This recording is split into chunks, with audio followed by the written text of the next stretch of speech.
बिस्मिल्लाहिर्रहमानिर्रहीम। अस्सलाम वालेकुम। आप देख रहे हैं चौथा सुतून। मैं हूँ जवाद फैज़ी। नाज़रीन, इस्लामी नज़रियाती कौंसिल के बाहर मैं खड़ा हूँ और यहाँ आने का मकसद ये है कि इस्लामी नज़रियाती कौंसिल जो एक आइनी इदारा है, 1973 के आइन में इसके क़याम को शामिल किया गया और इसके मुख्तलिफ़ शख्सियात, मुख्तलिफ़ इल्मी, अदबी और इस्लामी शख्सियात, मजहबी शख्सियात वो इसकी सरबराह रही हैं, इसके अरकान बनते हैं।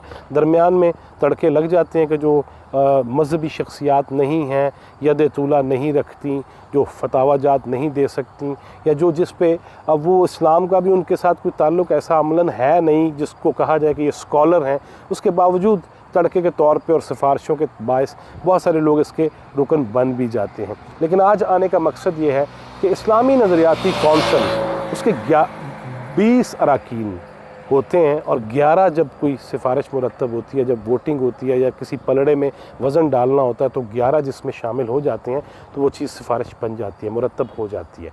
लेकिन इस्लामी नज़रियाती कौंसिल के 20 में से 11 अरकान जून से वो रिटायर हो चुके हैं, उनका तकर्रुर ख़त्म हो चुका है। वो 3 साल के लिए जो आते हैं वो अपनी मुद्दत पूरी कर चुके हैं, अपनी आइनी मुद्दत उनकी हो चुकी है पूरी। लेकिन चूँकि कोरोना के बायस उनको एक्सटेंड किया गया, उनके तकर्रुर को, उनके ओहदे को, और अब सितंबर के आखिर में और अक्टूबर के पहले वीक में उन्हें बाकायदा तौर पे सुबकदोश हो जाना है, रिटायर हो जाना है, ओहदे छोड़ देने हैं, उनके तकर्रुरनामे ख़त्म हो जाने जो 3 साल के लिए थे। उनमें जनाब डॉक्टर किबला अय्याज़ जो चेयरमैन हैं इस्लामी नज़रियाती कौंसिल के, वो भी शामिल हैं। मारूफ़ इल्मी शख्सियत, दीनी शख्सियत जनाब अल्लामा इफ्तिखार नकवी वो भी उसमें शामिल हैं और दीगर शख्सियात भी शामिल हैं। 11 अफराद रिटायर हो चुके हैं बाकायदा, मगर कोरोना की वजह से जो आगे चूँकि इजलास भी नहीं हो सका और कोई कार्रवाई भी नहीं हो सकी, तो उस वजह से अभी तक उनके रिटायरमेंट का बाकायदा अनाउंस नहीं हुआ, ऐलान नहीं है, सुबकदोश नहीं हुए। लेकिन अक्टूबर के फर्स्ट वीक में ये शुनीद है कि उनका ओहदा ख़त्म हो जाएगा।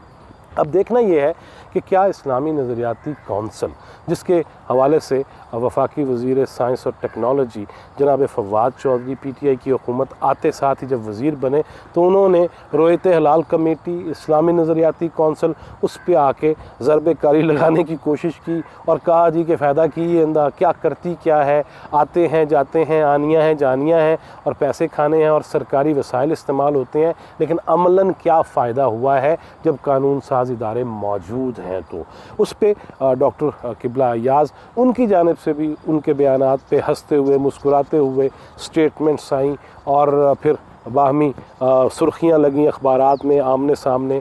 अभी पिछले दिनों डॉक्टर किबला अय्याज़ और जनाब फवाद चौधरी की मुलाकात हुई है जिसमें गिले शिकवे दूर हुए हैं और डॉक्टर साहब ने ये बताया है कि इस्लामी नज़रियाती कौंसिल कितनी ज़रूरी है और चूँकि ये आइनी इदारा है इसको ख़त्म नहीं किया जा सकता। हालांकि इस हवाले से हम पहले भी माजी में एक प्रोग्राम कर चुके हैं कि इस्लामी नज़रियाती कौंसिल को ख़त्म करने के हवाले से भी एक मरासला आया था वजारत कानून की जानिब से, जिस पे पूरी इस्लामी नज़रियाती कौंसिल के जितने मेंबरान हैं, अरकान हैं, उन्होंने उसको मुस्तरद कर दिया था कि ये आइनी इदारा है, इसको ख़त्म करने के लिए आपको आइन में तरमीम करना होगी।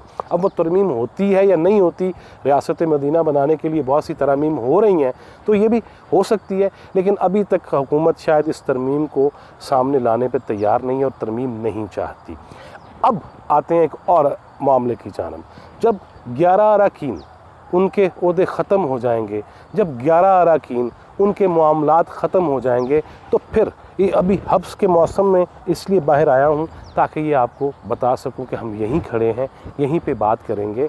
और दूसरी ये चीज़, सबसे अहम जो चीज़ है कि कौन बनेगा चेयरमैन इस्लामी नज़रियाती कौंसिल, उसके लिए लगी हुई है दौड़ दगड़म दगड़म दगड़म। वो इसलिए कि सब अपने घोड़े तैयार करके बढ़ रहे हैं कि हमें चेयरमैन बना दिया जाए। मौजूदा चेयरमैन जो अभी उनका ओहदा ख़त्म हो रहा है, रुकन का भी और चेयरमैन का भी, जनाब डॉक्टर किबला अय्याज़, वो भी इस दौर में शामिल हैं, मुलाकातें भी कर रहे हैं और वो बता रहे हैं कि इस्लामी नज़रियाती कौंसिल की अफादियत कितनी है और उन जैसा मोतदिल, उन जैसा काबिल कबूल फ़र्द जो है, शख्सियत जो है, वो इसके लिए बेहतर है जो तमाम मसालिक के उलमा को लेके चल सकती है। इसके बाद एक और शख्सियत भारी भरकम, लेकिन आजकल उन्होंने दौड़ की वजह से अपना वज़न काफ़ी कम किया हुआ है, कोई लेपो शेपो कराया मेरा ख्याल है, हाफिज़ ताहर महमूद अशरफ़ी।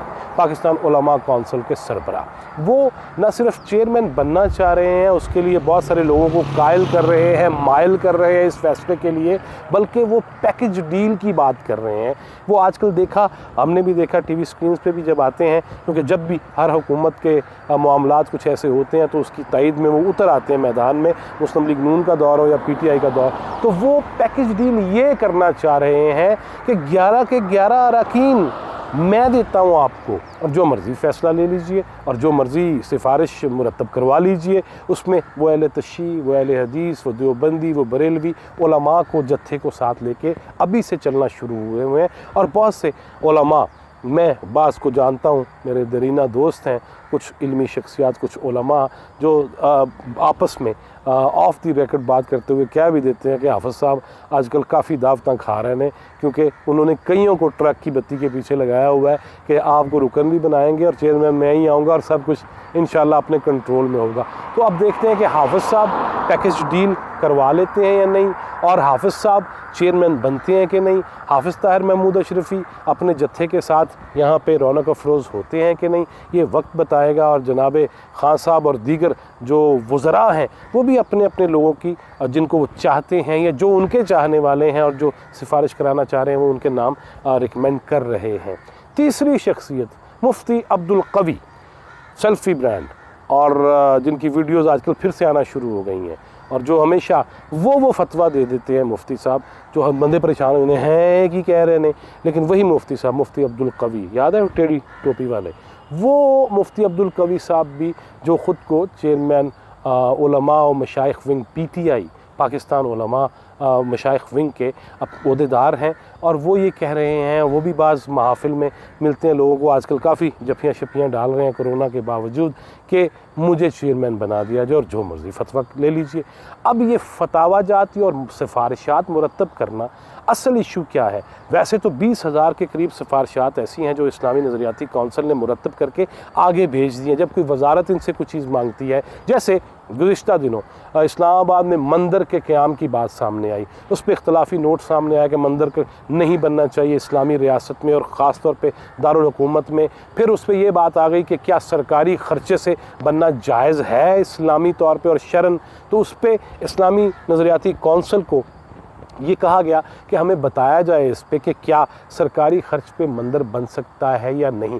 अब इसमें ये सवाल नहीं आया कि एक इस्लामी रियासत में, इस्लामी जमहूरिया पाकिस्तान में, और जिसको मदीने की रियासत के मॉडल बनाने के लिए कोशिश हो रही है, उसमें क्या मंदिर बनना जायज़ है या नहीं, ये सवाल नहीं आया। सवाल ये किया गया है कि क्या सरकारी ख़र्च से मंदिर बनाया जा सकता है या नहीं। उस पर अब अगर इस्लामी नज़रियाती कौंसिल, जो कि मेरी शुनीद है, मुझे जो इल्म हुआ है कि उस पर कहा जाएगा कि नहीं बना सकता, तो प्राइवेट बना लो जी। मंदिर के हवाले से भी सीरियस हैं हुकूमत वक्त और इमरान खान साहब और दीगर जो हमारी ज़िम्मेदार शख्सियात हैं। लेकिन क्या इस्लामी नज़रियाती कौंसिल की अफादियत जो है, और क्या हम अपने रोज़मर्रा मामलात में, इस्लामी नज़रियाती कौंसिल ने शराब के हवाले से, इस्लामी नज़रियाती कौंसिल ने ख़वातीन को उनका शरई हक़, जायदाद में, वरासत में उनके हक़ देने के हवाले से बहुत सारी सिफारिशात मुरतब की। इस्लामी नज़रियाती कौंसिल ने पैगाम पाकिस्तान के दहशत गर्दी से कैसे निमटा जाएगा, फ़िरका वारियत कैसे ख़त्म होगी, तमाम बाहम शिरो शकर होकर कैसे बैठ सकते हैं, उस पर अच्छे काम किए हैं। लेकिन ये अवामी सतह के काम हैं, ये जज नहीं हैं जो फ़ैसला दे देंगे और उस पर फटाफट अमल दरामद शुरू हो जाएगा। हाँ, अदालत हो, हुकूमत हो, पार्लियामेंट हो, इदारे हों, डिपार्टमेंट्स हों, वो इनसे सिफारिशात की रोशनी में अपने अपने मामलात बेहतर कर सकते हैं। लेकिन मैंने अमलन अभी तक इस्लामी नज़रियाती कौंसिल के किसी सिफारिश को इस तरह से कानून का हिस्सा बनते हुए नहीं देखा। इनकी मराहत हैं, यहाँ जो शख्सियात आती हैं, जब वो इजलास होता है 2-2 दिन का, उसमें खाना है, पीना है, रहना है, आना है, जाना है, सफ़र है, ताम है, क़याम है, और बाकी गले मिलना है, गपशप है, वो सारा कुछ है। क्या वाक़यतन इसका कोई फ़ायदा है? असल सवाल फिर आ जाता है। और फिर एक और सवाल कि इस्लामी नज़रियाती कौंसिल के साथ साथ रोयत हलाल कमेटी, मेरा भी एक सवाल है कि जब भी रमज़ान आता है, पहला रोज़ा हो या ईद हो, तब ही क्यों चाँद पे इख्तलाफ आता है? अभी भी तो सफ़र का महीना शुरू हुआ है, किसी शख्सियत ने ये नहीं कहा साढ़े वल पहले आ गया और मड़ा हमारी तरफ पहले आ चुका है चाँद, ये किसी ने नहीं कहा। ना पोपली चाँद आया है, ना मुनीबी चाँद आया है, और ना फवाद चौधरी चाँद आया है।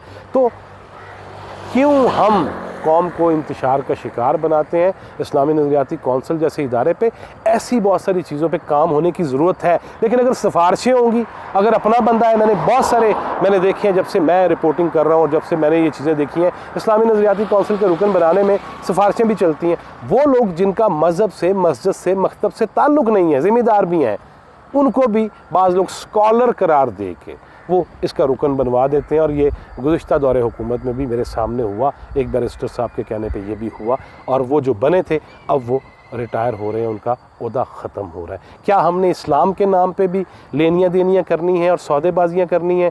नहीं, मेरा ख़्याल है ऐसा नहीं होना चाहिए। और इस इदारे को अगर इससे काम लेना है तो इसको मज़ीद मुअस्सर बनाना होगा, इल्मी शख्सियात को इसके अंदर दाखिल करना होगा। सियासी शख्सियात करेंगे तो फिर इस्लाम का काम नहीं होगा, हाँ सियासत का काम हो जाएगा, और जो हुकूमत होती है उसके लिए फिर वाह वाह और जय जयकार हो जाएगी। 20 में से 11 अब जो नए लोग आएंगे वो सारे ही अगर पीटीआई ले आएगी तो डेफिनेटली अपनी मर्ज़ी के फ़ैसले भी करवा सकेगी। मज़ीद किसी दिन तफसीली बात करेंगे कि चांद दा रौला की है और उस पर हम कैसे एक हो सकते हैं और किस मकतबा फ़िक्र के लोग ही आपस में बाहम चांद पे इख्तलाफ करते हैं। नेक्स्ट वीडियो में या किसी आगे चल के किसी वीडियो में इस पर बात करेंगे। तब तक के लिए अल्लाह हाफ़िज़।